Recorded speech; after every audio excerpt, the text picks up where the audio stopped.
The winter wind cut through the French countryside like a knife. Jack Sullivan sat in his tiny Willys Jeep, watching American tanks roll past him into the gray morning. Each tank was massive, covered in armor, with guns that could blow holes through buildings. Then there was Jack's vehicle, a small open-topped Jeep that looked like a toy next to the steel monsters around him. "Hey, Sullivan, you planning to tickle the Germans with that thing?" shouted Sergeant Davis from his Sherman tank. The other soldiers laughed. Jack felt his face turn red, but he said nothing. He gripped the steering wheel tighter. It was November 1944. The Allied forces had landed in France months ago on D-Day, and now they were pushing toward Germany. Everyone knew the Germans had the best tanks in the world. The Tiger tanks and Panthers were legendary for their thick armor and powerful guns. American soldiers feared them. Many Sherman tanks were destroyed before they could even get close enough to fight back. Jack had arrived in France just 2 weeks ago. He was only 22 years old, fresh from training in America.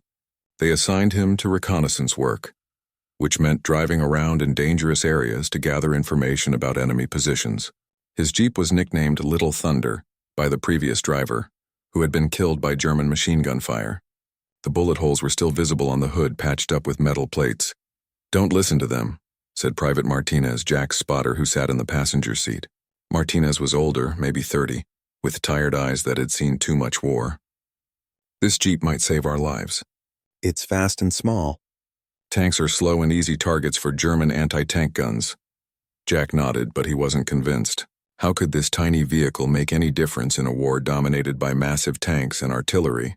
Their first mission came that afternoon. Captain Henderson gathered the reconnaissance team in a bombed-out farmhouse. Maps covered a broken table.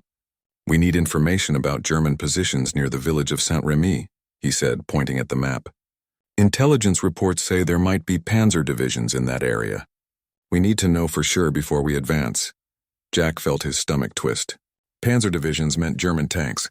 Lots of them. "Sullivan, you and Martinez will take the eastern road," Henderson continued. "Stay hidden. If you see anything, report back immediately. Do not engage the enemy. Understood?" "Yes, sir," Jack replied, his voice steadier than he felt. An hour later, Jack and Martinez were driving down a narrow dirt road lined with bare trees. The November sky was gray and heavy with clouds. Everything was quiet except for the rumble of distant artillery. Jack kept the Jeep at medium speed, his eyes scanning the countryside for any movement. "This war is different from the last one," Martinez said, breaking the silence. "In World War I, they fought in trenches for years. Same positions, same ground. But this war moves fast. Tanks changed everything. Now battles are about speed and movement." Jack had studied this in training. After World War I ended in 1918, military strategists learned new lessons. The Germans developed blitzkrieg tactics, lightning war, using tanks and aircraft to break through enemy lines quickly. That's how they conquered France in 1940 in just 6 weeks. Now in 1944, the Allies were using similar tactics to push them back. "There," Martinez whispered suddenly, pointing ahead. Jack hit the brakes. Through the trees about 500 yards away, he saw movement. His heart started pounding. He grabbed his binoculars and looked carefully. What he saw made his blood run cold. A German Tiger tank was rolling down the main road towards Saint-Remy. The Tiger was enormous, weighing over 60 tons, with armor so thick that most Allied shells just bounced off. Its 88mm gun could destroy any American tank from over a mile away. Behind the Tiger, Jack could see 2 more tanks and several German infantry trucks. "We need to report this," Martinez whispered urgently. Jack reached for the radio. But before he could speak, the world exploded. A massive boom echoed across the countryside. Jack looked up and saw black smoke rising from the direction they had come. The Tiger had spotted something and fired. Through his binoculars, Jack watched in horror as 2 American supply trucks burned on the road behind them.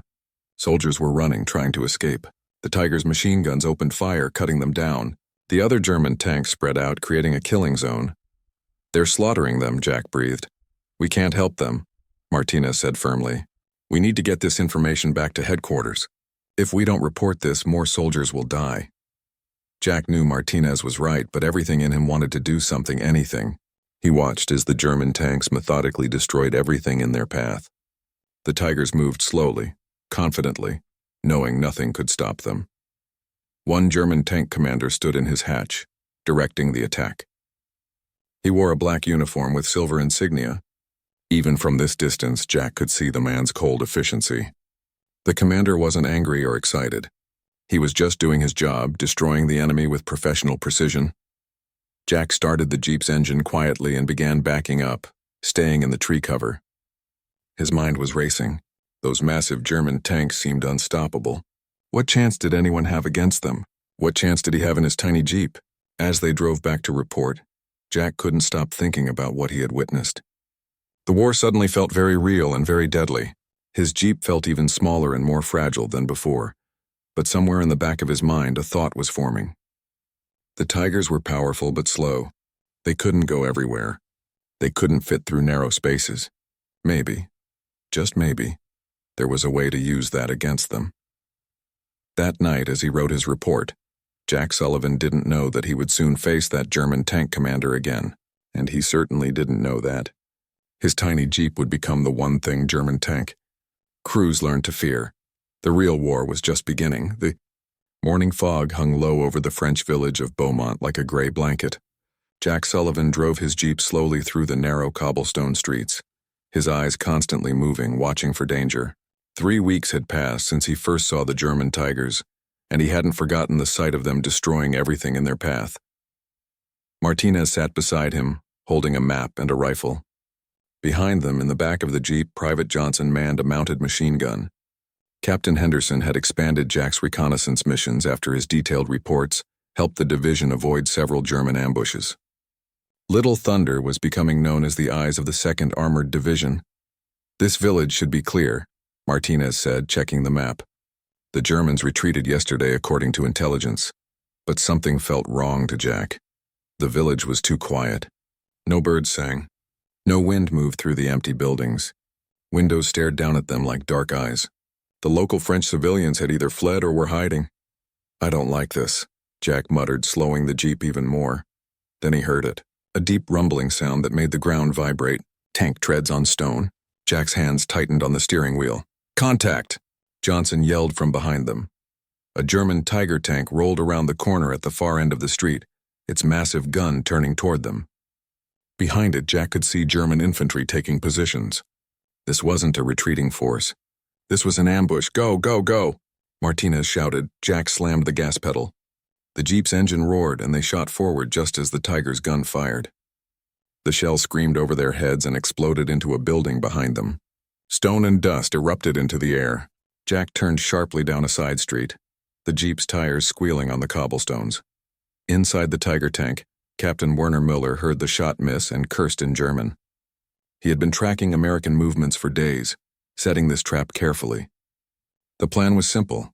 Let the reconnaissance units report the village as clear, then ambush the main American force when they entered. But this small Jeep had arrived earlier than expected. "Follow it," Müller ordered his driver. "Don't let it escape and warn the others." The Tiger turned ponderously, its 60 tons making the old street shake. But the narrow village streets weren't built for modern war machines. The tank barely fit between the buildings. Jack raced through the village like a madman, taking turns at full speed. The Jeep was only about 11 feet wide and could turn on a coin. Behind them, the Tiger struggled to follow, scraping against buildings, knocking down walls, its tracks chewing up the ancient streets. "He's gaining!" Johnson yelled, firing his machine gun back at the German infantry following the tank. Jack saw an even narrower alley ahead and made a split-second decision. He jerked the wheel hard. The Jeep barely squeezed through, mirrors scraping against the stone walls on both sides. Müller watched in frustration as the Jeep disappeared into the alley. His Tiger couldn't follow. The gap was too narrow. "Around, go around," he ordered. But going around meant traveling 3 blocks out of the way. The Americans would escape unless he was smart about it. Jack burst out of the alley into a small square. An old church stood on one side, its steeple still intact despite the war. For a moment he thought they were safe. Then he saw movement. The Tiger was coming from a different street, having circled around. It was between them and the only road out of the village. "We're trapped," Martinez said quietly. Jack's mind raced. The Tiger's gun was rotating toward them. In seconds, they would be dead. He looked around desperately. The square had a fountain in the center, trees, and the church. Behind the church, he could see a narrow path leading to what looked like a cemetery. "Hold on," Jack shouted. He drove straight toward the Tiger, then at the last second swerved toward the church. The Tiger fired, but Jack was already moving. The shell hit the fountain, sending water and stone fragments flying. Jack drove behind the church onto the cemetery path. Gravestones lined both sides. The path was barely wider than the Jeep. Muller ordered his driver to follow, but the Tiger was too wide. The gravestones would stop them. He could destroy the cemetery, but that would take time. Time for the Americans to escape. For the first time in his military career, Muller felt genuine respect for an enemy. Whoever was driving that Jeep was smart and brave. Too smart to let escape. Jack drove through the cemetery and found another path leading to fields outside the village. Behind them, he could hear the Tiger's engine and the crack of its machine guns, but they were pulling away. The open field ahead was dangerous, offering no cover, but the Jeep was fast on flat ground. "Radio headquarters," Jack ordered. "Tell them the village is occupied. German armor and infantry. It's a trap." Martinez grabbed the radio and started transmitting while Johnson kept watch behind them. They raced across the field toward American lines, expecting a shell to hit them any second. But the Tiger didn't emerge from the village. It stayed hidden, waiting for bigger prey. They made it back safely. Captain Henderson listened to Jack's report with a serious face. "You saved a lot of lives today, Sullivan. We were planning to send 3 companies through that village in 2 hours. Instead, Henderson called in artillery. American guns pounded Beaumont for an hour, forcing the Germans to retreat. Muller and his Tiger escaped, but the ambush had failed. That night, Jack couldn't sleep. He kept thinking about how close they had come to dying. But he also realized something important. The Tiger was powerful, but it had weaknesses. It was slow. It couldn't go everywhere, and its commander, whoever he was, could be outsmarted. In a German camp 15 miles away, Muller was also thinking about the day's events. He studied maps by lamplight, trying to predict where the little American Jeep might appear next. His fellow officers thought he was wasting time worrying about one reconnaissance vehicle. But Muller knew better. That Jeep represented something dangerous, an enemy who thought differently, who used speed and terrain instead of armor and guns. "I will find you again," Muller said to himself in German, "and next time you won't escape." Neither man knew it yet, but their personal war had just begun. The cat-and-mouse game between a massive German tank and a tiny American Jeep would become a story told around campfires for the rest of the war. It was a story about courage, intelligence, and the fact that in war, the biggest weapon doesn't always win. Outside, snow began to fall. Winter was coming, and with it some of the fiercest fighting of World War II.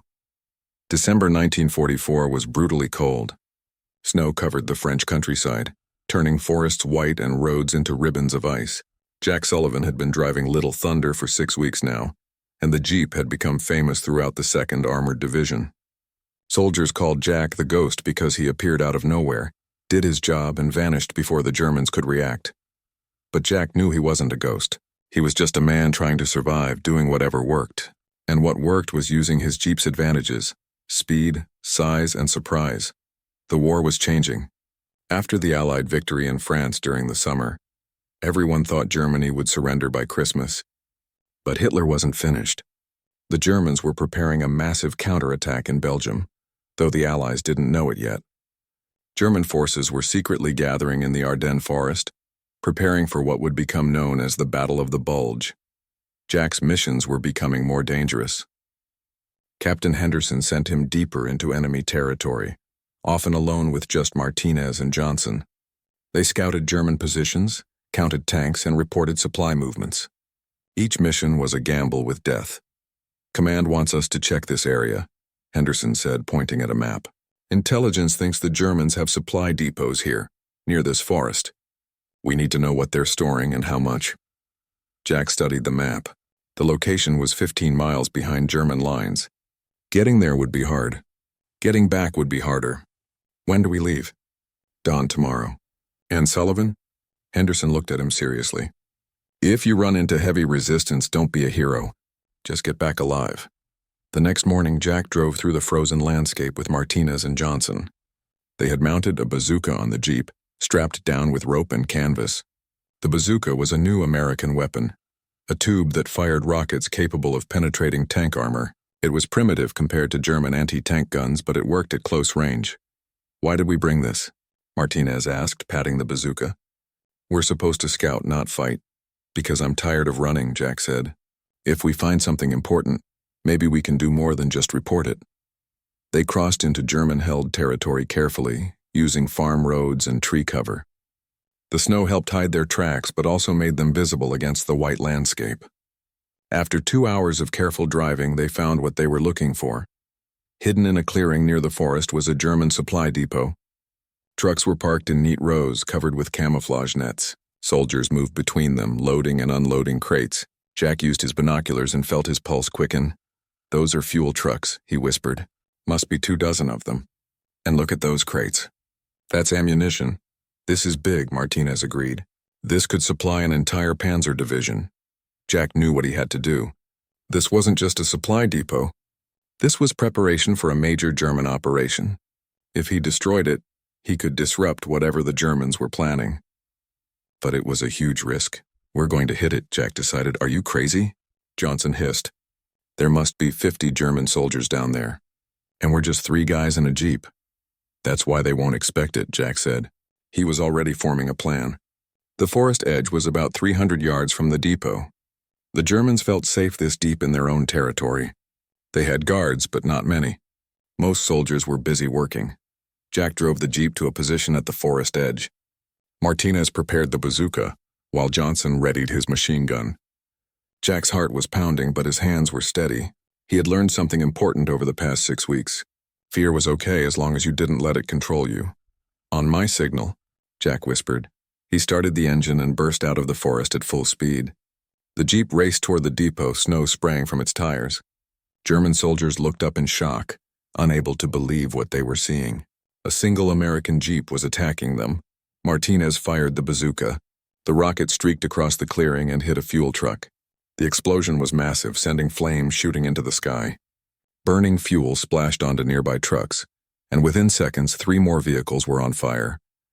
Jack drove in a wide circle, staying moving.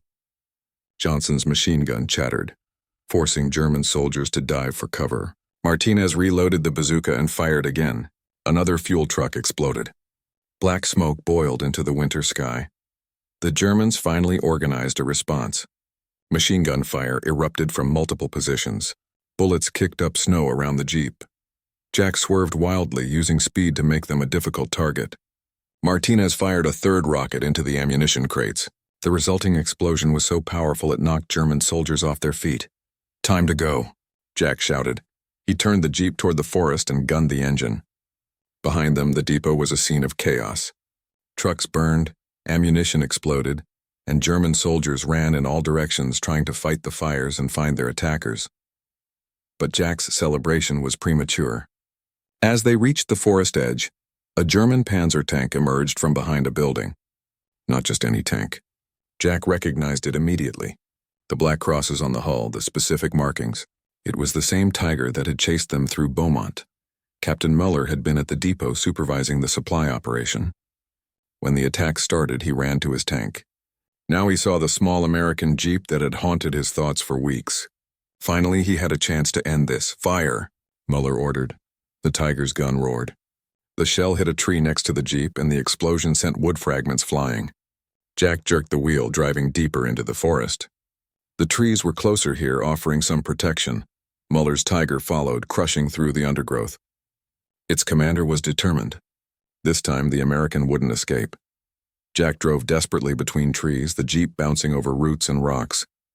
Behind them, the Tiger crashed through the forest like an angry elephant, knocking down small trees, its gun searching for a target. "He's right behind us," Johnson yelled. Jack saw a steep hill ahead. The jeep could climb it, but could the Tiger? He aimed for the hillside and pushed the accelerator to the floor. The jeep's tires spun in the snow, then caught, pulling them up the slope. Muller watched the jeep climb the hill and cursed. His Tiger tried to follow, but immediately started sliding backward.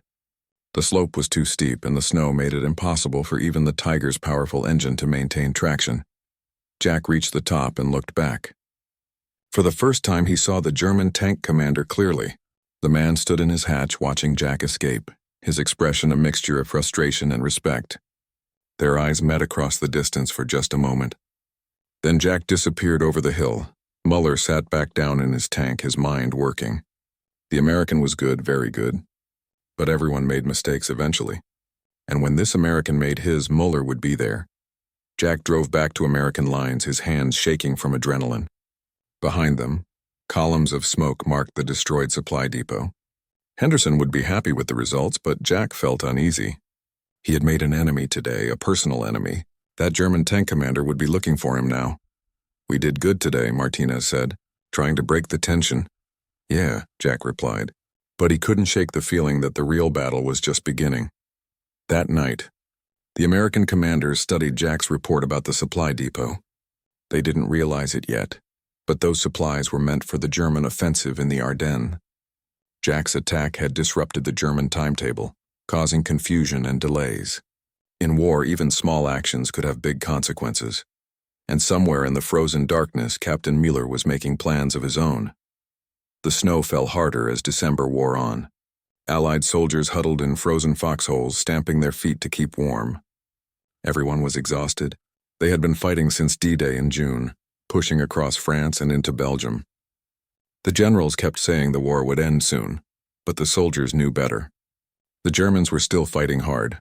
Jack Sullivan sat in the abandoned barn trying to fix Little Thunder's engine. The Jeep had taken damage during the supply depot raid. Bullet holes dotted the hood and the engine made strange noises. Martinez helped him while Johnson stood guard outside. "This Jeep has been through hell," Martinez said, handing Jack a wrench. "Like us," Jack nodded. He was tired, bone-tired, but there was no rest. Reports kept coming in about strange German movements in the Ardennes forest. Something big was happening, though nobody knew exactly what. Captain Henderson entered the barn, his face grim. "Sullivan, I need you for a special mission." Jack stood up, wiping grease from his hands. "What kind of mission?" "Intelligence has picked up radio chatter about a German operation. They're using code words we haven't heard before. We need you to scout the forest roads near Bastogne. Look for any unusual German activity." Bastogne was a small Belgian town surrounded by forest. 7 roads met there, making it strategically important. Whoever controlled Bastogne controlled movement through that region. "When?" Jack asked. "Now. German activity is increasing. We need information before dark." Jack looked at Martinez and Johnson. Both men were exhausted, but they nodded. They would go. An hour later, they were driving through the Ardennes forest on snow-covered roads. The forest was dark and dense, with tall trees blocking the weak winter sunlight. Everything was quiet except for the Jeep's engine and the crunch of snow under their tires. "I don't like this," Johnson muttered from the back. "Feels like we're being watched." Jack felt it too. The forest seemed wrong somehow, too empty. Where were the usual German patrols? Where were the signs of military activity? Then they found out. As they rounded a curve, Jack hit the brakes hard. Ahead, the road was blocked by a fallen tree, but it wasn't a natural fall. The tree had been cut and positioned deliberately. "It was a trap! Reverse!" Martinez shouted, but it was too late.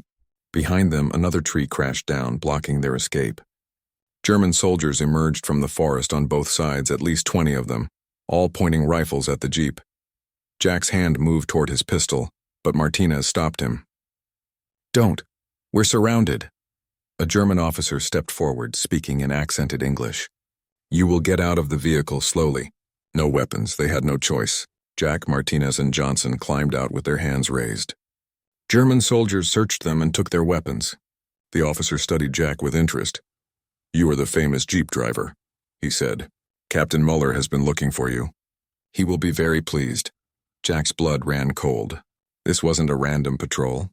This was a planned ambush. Muller had been tracking him, learning his patterns, and now Jack had driven straight into his trap. The Germans tied their hands and made them sit on the ground. Jack watched as soldiers examined Little Thunder, pointing at the bazooka mount and bullet holes. They talked in German, laughing. One soldier kicked the Jeep's tire contemptuously. 20 minutes later, Jack heard the distinctive rumble of a heavy tank. Muller's Tiger appeared, rolling down the forest road like a steel monster.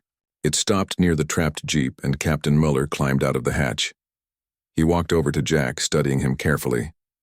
Muller was older than Jack expected, maybe 35, with short gray hair and cold blue eyes.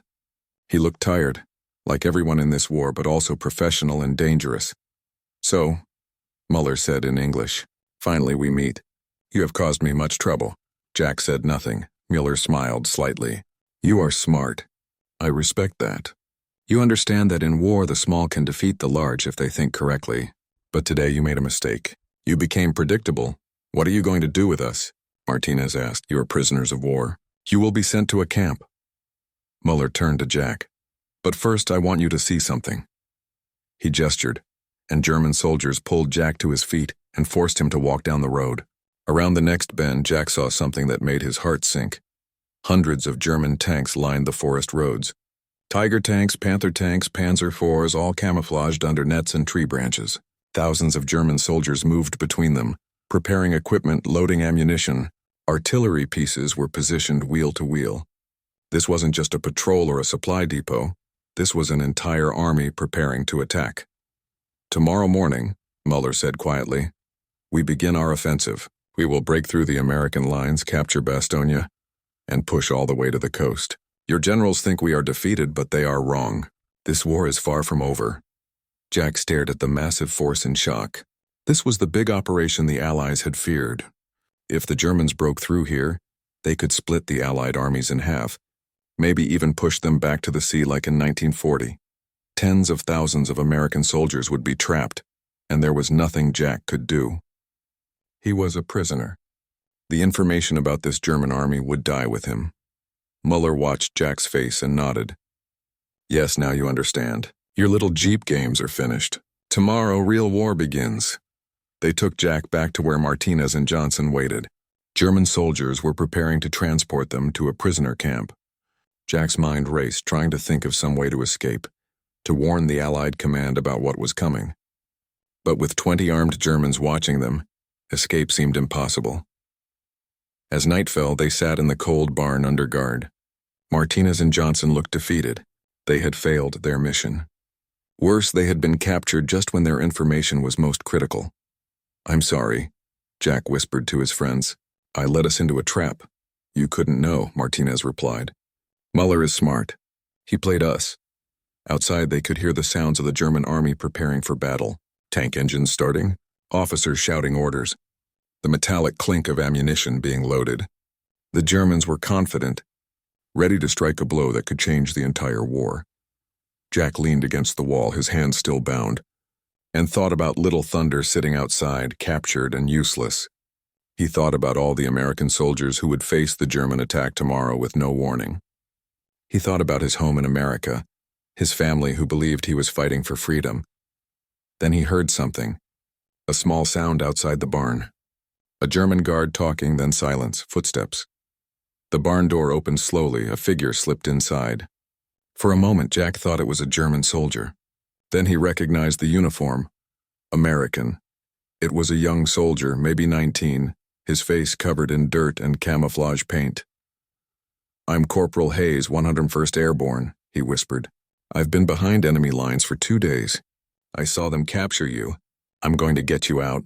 Jack's heart started beating faster. Maybe there was still hope after all. But outside, Muller's army waited, and dawn was only hours away. The night was freezing. Corporal Hayes moved quickly and silently, cutting the ropes binding Jack, Martinez, and Johnson with a knife. Outside the barn, they could hear German soldiers talking and laughing around a fire. The guards didn't expect any rescue attempt this deep in German-controlled territory. How many guards? Jack whispered. 4 outside this barn, Hayes replied. But there are hundreds of German soldiers within shouting distance. We need to move fast and quiet. Jack's mind was already working. They had to escape. But more importantly, they had to warn Allied headquarters about the massive German attack coming at dawn. Looking through the barn's cracks, he could see Little Thunder parked about 50 feet away, guarded by 2 German soldiers. We need the Jeep, Jack said. Martinez looked at him like he was crazy. We'll never make it. The Germans will shoot us before we get 10 feet. He's right, Hayes agreed. Better to slip away on foot through the forest. But Jack shook his head. On foot, we'll never make it back to Allied lines before the German attack starts. We need speed. We need the Jeep. He explained his plan quickly. It was desperate and dangerous, but it was their only chance. The others listened, their faces showing doubt, but finally they nodded. There was no better option. Hayes slipped out first, moving like a shadow. He circled around the barn toward where the German guards stood by their fire. Jack watched through the cracks, his heart pounding. Hayes moved incredibly quietly for someone carrying a rifle and equipment. Suddenly, there was a noise in the forest behind the German camp, a loud crack like a branch breaking. The German guards turned, raising their weapons, moving away from the barn to investigate. Hayes had thrown a rock. Now, Jack hissed. He pushed open the barn door and they ran in a low crouch toward the jeep. The two guards standing near it were looking toward the forest where the noise had come from. Jack reached the first guard and hit him hard in the back of the head with a piece of wood he'd grabbed. The guard dropped silently. Johnson tackled the second guard, covering his mouth before he could shout.